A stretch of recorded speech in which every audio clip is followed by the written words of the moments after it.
Okay, welcome back.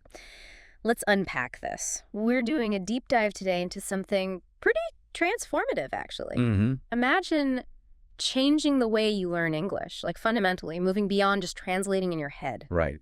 Building that direct link, yeah, Mm-hmm. between your thoughts and actually speaking or thinking in English. Exactly. And that's the mission today. We're really digging into how you can train your brain to do that.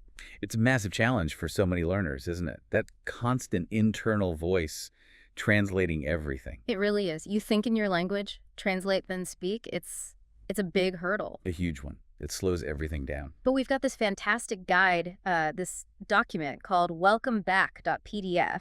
And what I find really compelling is how it frames the whole thing. The brain is a muscle analogy? Yeah, Yeah. exactly. Like something you can actively train, strengthen, to get better at thinking directly in English. I love that because it takes something that feels maybe innate or just overwhelming, learning a language, Yeah, and makes it actionable. It's a skill. it is something you build with practice. Targeted practice, yeah. So our goal here is to really pull out the techniques from this source. We want to give you concrete, practical ways to start, well, rewiring things a bit. Creating that direct pathway so your thoughts just flow into English. Right, almost like how you learned your first language. You didn't translate then, did you? Yeah. The word and the thing were just linked. Direct connection. So this deep dive is really focused on the how. Less theory, more practical steps you can take. And it's good to acknowledge upfront it sounds hard. I mean, changing how you think. Totally. It feels unnatural at first because, well, you've always thought in your native language that's normal. Completely normal. But the source makes a great point about kids. Oh, yeah, that child learning analogy. They don't sit there translating. Nope. They just associate sounds, words with things, actions, feelings. Boom. Direct link. That's the fluency we're aiming for, that efficiency. And the source calls that translation process the detour, which I think is a great way to put it. It is. Instead of thought, native language translation, LA English, you want thought English directly. Cut out the middleman. Exactly. It takes effort, sure, like any training, but the source is really positive about the payoff. It's very rewarding. Okay, so if you're listening and thinking, all right, I'm in, but where do I start? What's step one according to this guide? It suggests starting super simple, like the simplest thing imaginable. Which is? Naming objects. Just look around you right now, wherever you are. Okay. See a table? Think table. Silently. See a lamp? Think lamp. So not saying it out loud, just internal. Just internal. The whole point, the source emphasizes this, is getting the English word to pop into your head first, without your native language jumping in. That almost sounds too easy. It does. But think about the power of doing that consistently. All day long, every object you notice, window, phone, book. Just that constant low-level reinforcement. Exactly. It starts building that direct pathway, associating the object visually with the English sound in your mind. Okay, simple but powerful. What's the next level up from just naming things? Describing actions. What you're doing, again, internally. So connecting language to movement and activity. Precisely.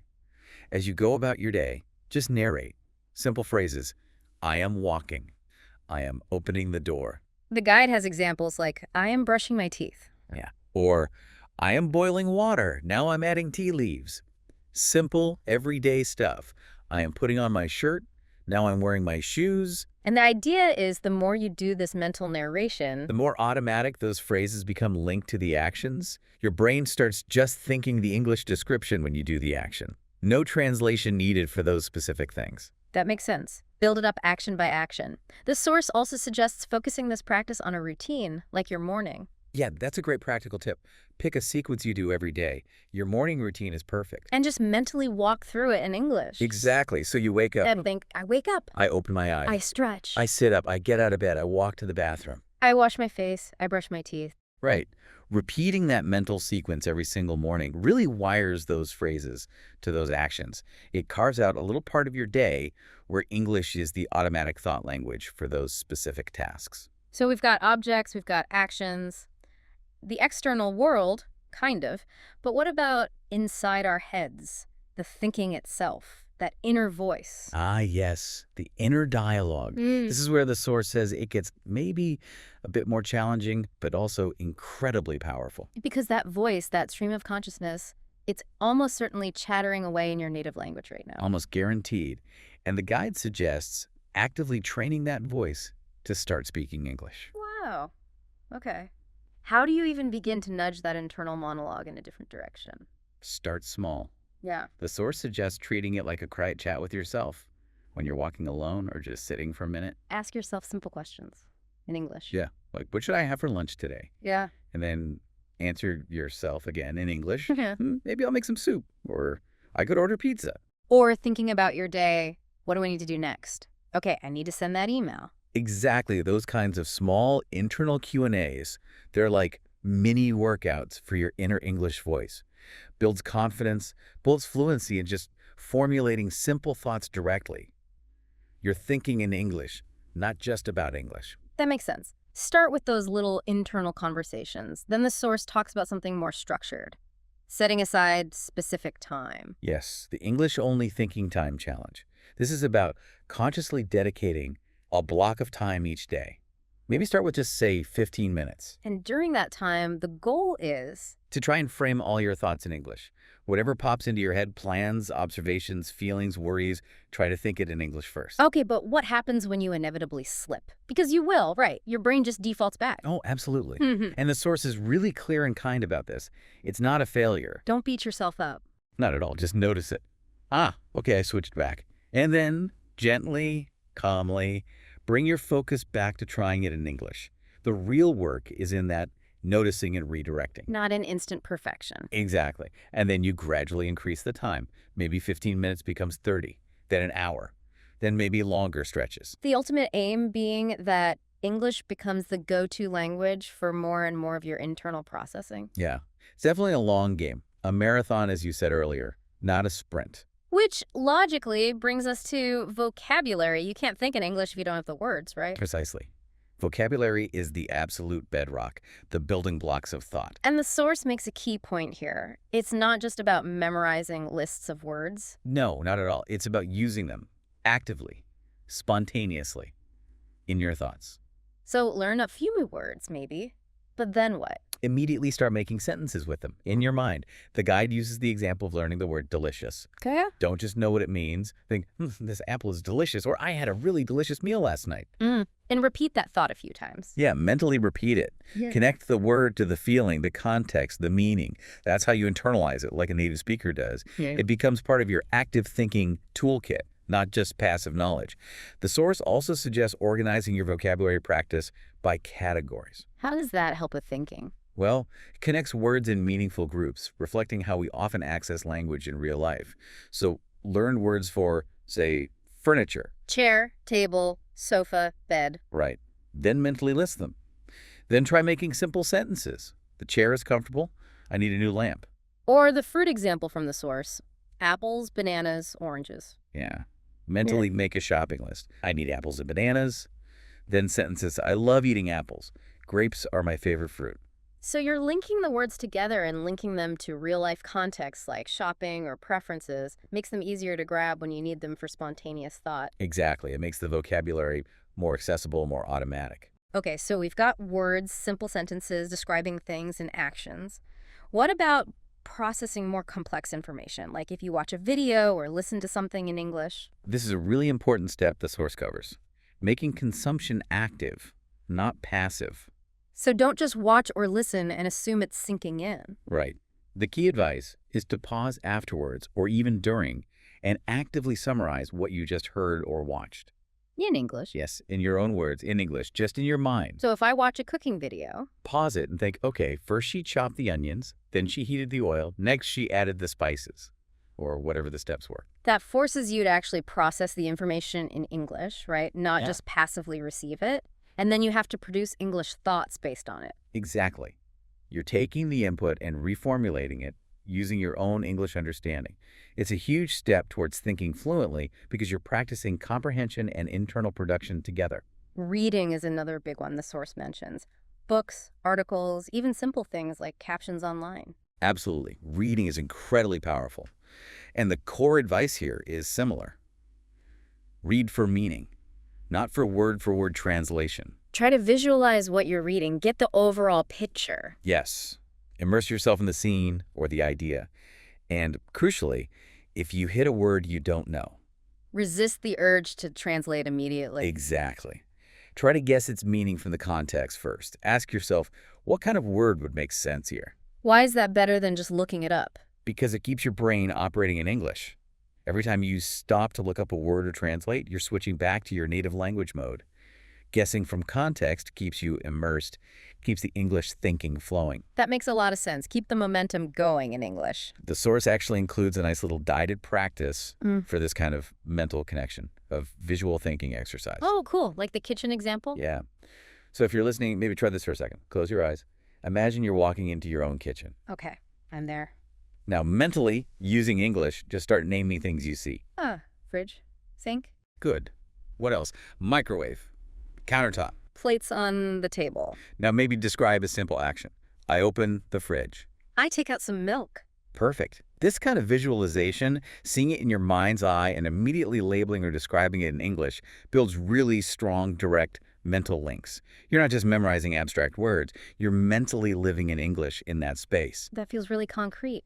And it's not just about the physical world, is it? The source mentions extending this to our internal world, too, like emotions. Absolutely vital. Thinking fluently isn't just about objects and actions, it's about expressing your inner state. So practice putting feelings into simple English words. I feel happy. I'm feeling a bit stressed. I'm angry about that. I'm sad today. Learning to articulate your emotions, even just basic ones, internally in English is a core part of making the language feel like your own. It's about expressing the whole you. Okay, so we're building this internal English world. How do we then bridge that to interacting with others? The source talks about simulating real life, right? Yes, preparing your mind for actual conversations. Mental scenarios are great for this. Like the cafe example. Exactly. Put yourself mentally in that situation. You walk in. What do you do first? Look at the menu. Decide what I want. Okay, do that mentally in English. The cappuccino looks good. And maybe a croissant. Then practice the interaction. Yeah, mentally rehearse ordering. Excuse me, can I please have one cappuccino and one croissant? You could do this anywhere, couldn't you? Waiting for the bus, walking down the street. Totally. Any downtime. The more detail you put into the mental simulation, the sights, the sounds, the potential responses, the better your brain gets at activating the right English for that situation when it actually happens. It's like pre-paving the neural pathways. Building conversational muscle memory. That's a great way to put it. Mm. And it works for all sorts of common situations. The source uses the supermarket as another example. Right. Walking down the aisles, thinking in English. Narrate your shopping trip internally. Okay, first I need rice. Where's the rice aisle? Over there. Let's see. This brand looks okay. I'll take this one. Now vegetables. Tomatoes, onions, carrots. This constant self-talk keeps your mind actively engaged in English during routine activities. Over time, English starts to feel like the natural language for that specific task. And the idea is to carry this over into actual interactions with people. Definitely. The source suggests using this internal English thinking before, during, and after conversations. Okay, so before a conversation. Think about what you might want to say, how you could start. Maybe anticipate some questions. Just get your mind into English mode regarding the topic. And during the conversation. Try your best to stay in English mode. Think in English as you listen and formulate your responses. Don't mentally translate everything back and forth if you can help it. And then afterwards, this is interesting. Reflect on it in English. Yeah. Think, how did that go? Did I express myself clearly? Was there anything I didn't understand? What could I have said differently? So you're using the real conversation as learning material for your internal English practice. Exactly. Your brain learns directly from the experience, reinforcing what worked and identifying areas to improve next time. Every conversation becomes a practice session. The guide gives another specific scenario to practice mentally. Shopping for a gift. Yeah, walk through the whole thought process. Okay, need a present. Friend's birthday tomorrow. What should I get him? He likes reading. Maybe a book? Hmm? Or you mentioned needing a new shirt. He likes blue. Yeah, maybe a blue shirt. Okay, where can I find a nice one? I could try them all. I'll check out those 3 stores. If I don't find anything good, I'll just get a gift card. So you're practicing decision-making, planning, problem-solving, all using English in your head. It's a fantastic mental workout. The more you practice these kinds of internal planning scenarios, the more automatic it becomes to use English for those higher-level thinking tasks. What about actual speaking practice? The source mentions mirror talk. Yes, talking to yourself in the mirror. It sounds a bit weird, maybe. A little. But it's surprisingly effective. The guide says start simple. Like just saying hello. Yeah. Hi, how's it going? And then answer yourself. Pretty good. Busy day today. Talk about what you did. I went to work, had a meeting, cooked dinner. Exactly. Start with simple recounts. Then, as you get more comfortable, you can talk about opinions, feelings, plans in more detail. And the benefit is? It builds confidence. You get used to hearing yourself speak English, you can pay attention to your mouth movements, your pronunciation, and crucially, there's zero pressure because nobody else is listening. It helps bridge the gap between internal thought and external speech. Okay, moving on to reinforcing all this learning. The source talks about reflection, particularly reviewing your day. Yes, this is a really powerful habit. At the end of the day, maybe before sleep, take a 4 moments to think back on what happened. And the key is to do this review in English. Absolutely. Mentally recount the main events. Okay, woke up late today, oops. Rushed to work. Had that movie with the boss, it went okay, actually. After work, I stopped at the shop, bought groceries, came home, made pasta, watched a bit of TV, now I'm tired. Exactly like that.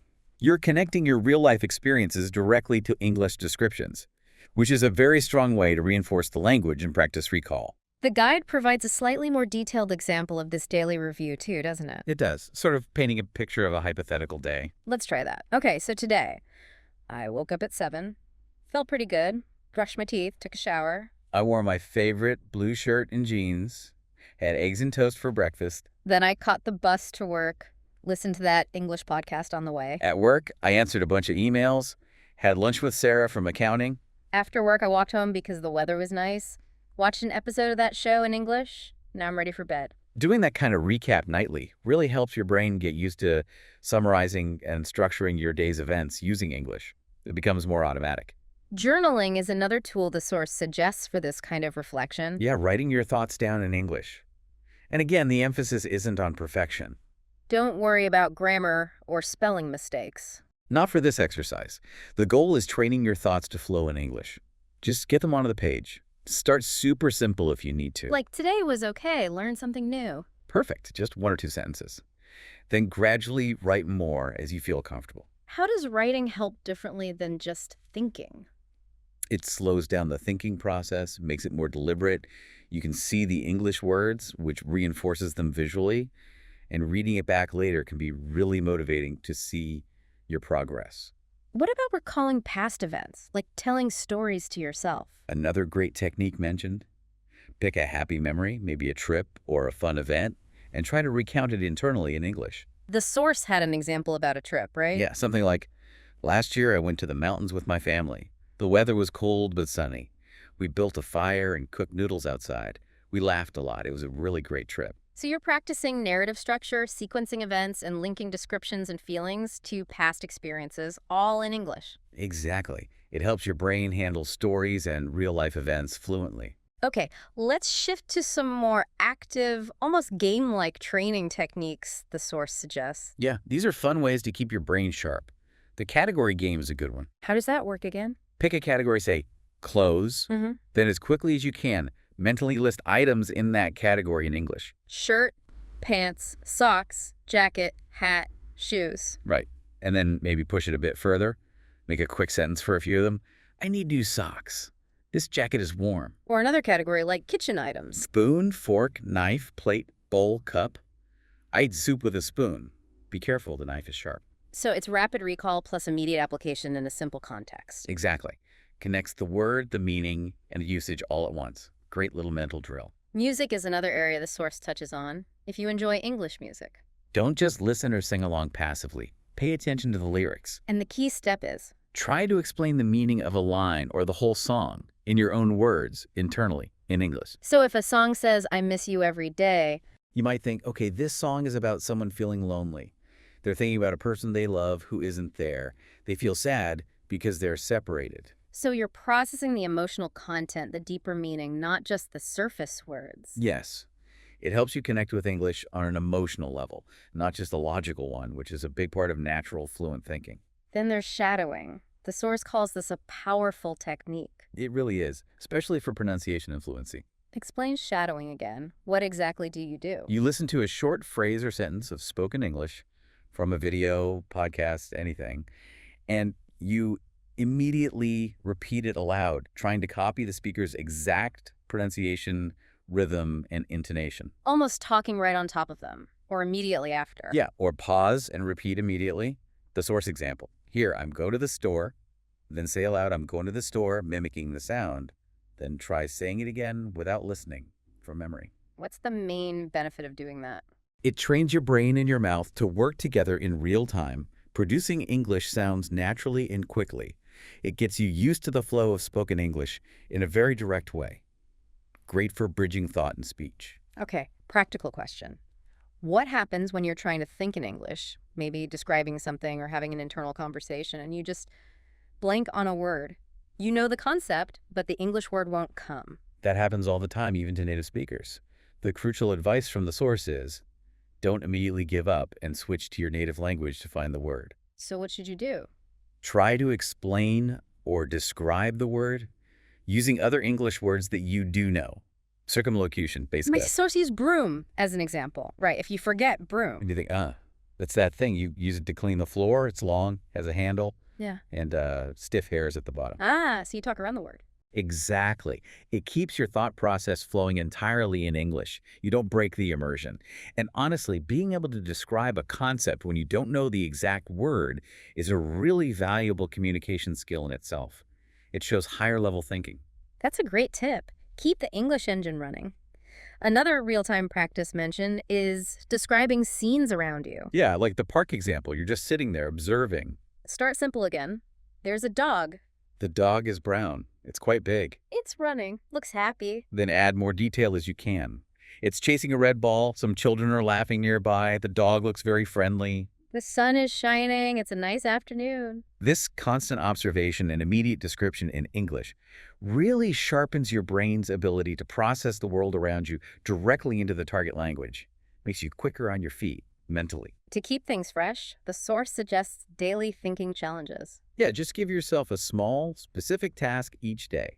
Keeps it interesting, stops it feeling monotonous. Like today's challenge, describe my bedroom in detail in English. Or imagine ordering food at a specific restaurant you know. Yeah. Or mentally summarize the plot of the movie I watched last night. So variety is key. It keeps different mental muscles working, builds comfort across more topics, and just prevents boredom, which is important for sticking with it long term. The guide also talks about weaving English thinking into the fabric of your day, like using free time. Yes, those moments when you're not actively focused on something else, washing dishes, folding laundry, waiting in line, your brain is often more relaxed then. And you can use that time for what kind of English thinking? Just gentle stuff. Mull over your plans for the evening. Replay a conversation in your head. Notice the weather. It looks like rain later. I should probably bring my umbrella. I wonder what time dinner will be ready. I'm getting hungry. Just letting your casual thoughts happen in English. It's low pressure, keeps the language active. There's also a really simple environmental tweak the source recommends. Changing your device language. Phone, computer. Set it to English. Yep. It's a small change, but it means you're constantly encountering English words. Menus, notifications, buttons. You just get used to seeing and understanding them without thinking about it. Exactly. It makes English part of your everyday environment, which subtly reinforces it as part of your thinking environment too. Every little bit helps integrate it. Now let's be real. This isn't always going to be easy. There will be days when your brain feels resistant or you just feel stuck. Oh, for sure. The source acknowledges that completely. Progress isn't linear. So what's the advice for those tough moments? Don't give up. Don't get frustrated with yourself. Just gently acknowledge it.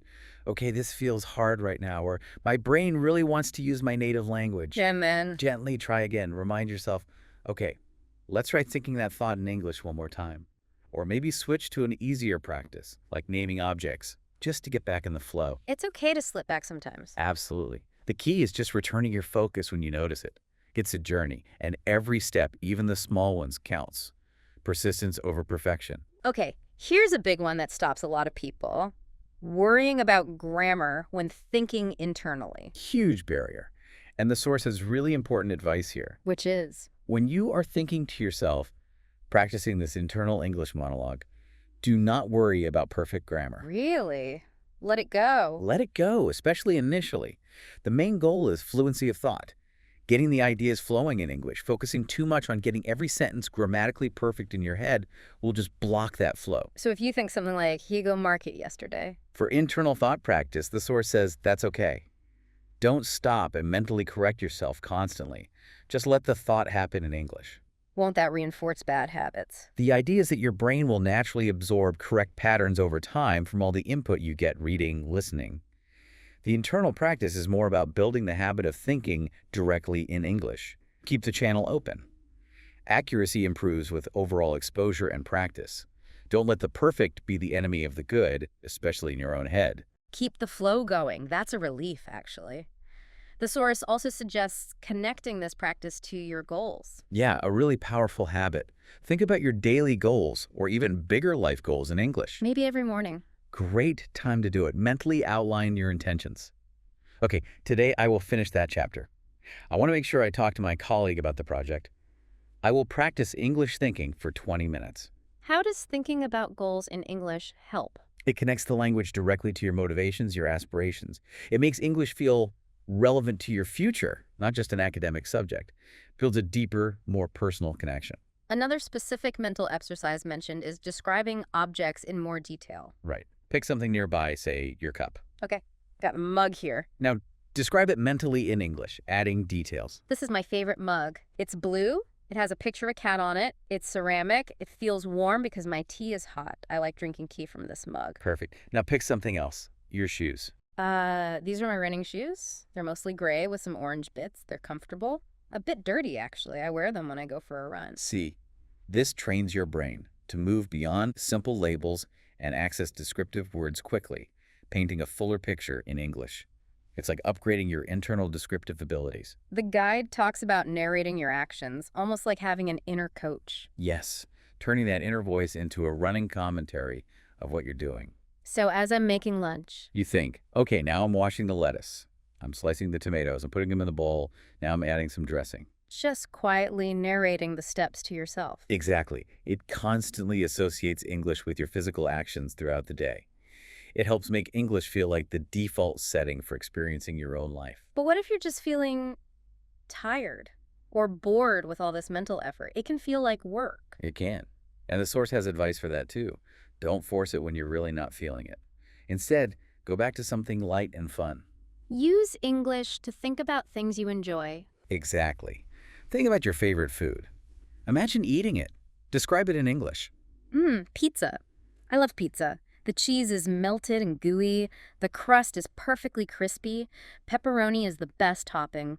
Makes me hungry just thinking about it. Or imagine that dream vacation again. Paris. Ah, I really want to go to Paris. I imagine walking by the Seine, seeing the Eiffel Tower lit up at night, eating croissants every morning, taking so many photos. connecting English to joy, pleasure, excitement. It refuels your motivation and reminds your brain that this language is about enjoyment too, not just effort. Here's an interesting one. Teaching yourself something in English. Yeah, explaining a simple process, even if no one is listening but you. Like how to make tea, the source example. Right. Mentally explain it. Okay, first, you need to boil some water. Yeah. While it's boiling, get a cup and a tea bag. Once the water boils, pour it into the cup over the tea bag. Let it steep for, say, 3 minutes, then take the bag out. Add milk or sugar if you like. Enjoy. What's the benefit of doing that? It forces your brain to organize information logically and explain it clearly in sequence using English. It's a really good workout for structuring thoughts for communication.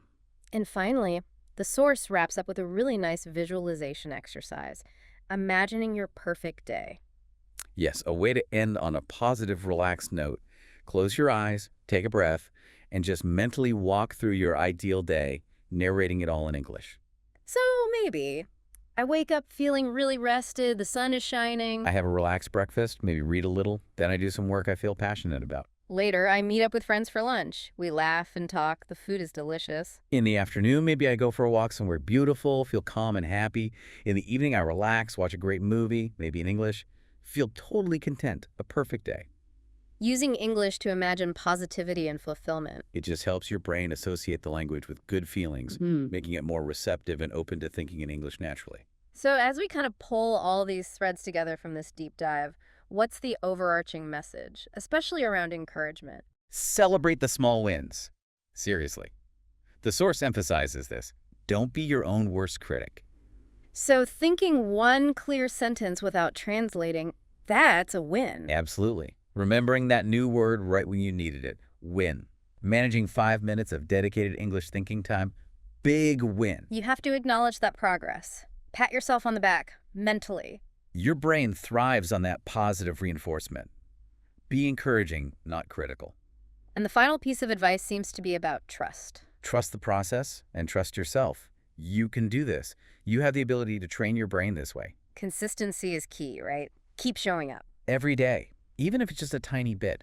Those small, consistent efforts add up enormously over time. That's how you build the muscle. And the promise, the payoff, according to this guide. Your brain will adapt. Yeah. English will gradually shift from feeling like this foreign thing you have to constantly decode to just another natural way you think, a part of you. And that internal transformation, thinking directly in another language, it unlocks so much more, doesn't it? The source mentions opening doors. To new ideas. Definitely. Different ways of seeing the world, new opportunities, culturally, professionally, deeper connections with people. It's profound. It really is. It goes way beyond just passing a test or ordering coffee. It changes your internal landscape. So we've covered a huge amount today, pulling from this source material. Everything from just naming a chair, All the way to visualizing your perfect day, narrating actions, playing thinking games, simulating conversations. a whole toolkit for training your brain. And the core message running through it all is pretty clear, isn't it? Patience, consistency, practice. Those are the keys. It's a journey. There's no magic trick. Hmm. But every single effort you make to think directly in English, however small, is building that pathway. It really is possible. Thinking in English isn't just for language geniuses. It's a skill you can actively develop, and it's incredibly rewarding when you start to feel that shift happen. It changes everything about how you experience the language. Which brings us to a final thought, something to maybe ponder after this deep dive. The source talks about opening doors by thinking in a new language. But consider this. If you can intentionally train your brain to fundamentally change how it processes language and thought in this way, what else could you train it to do? Interesting. What other foundational aspects of your thinking, maybe even in your native language, could you consciously reshape through deliberate practice? The power isn't just in learning English itself. It's in recognizing and harnessing your mind's ability to adapt, to rewire, to learn new ways of operating. So the question becomes, what will you train your brain to do next?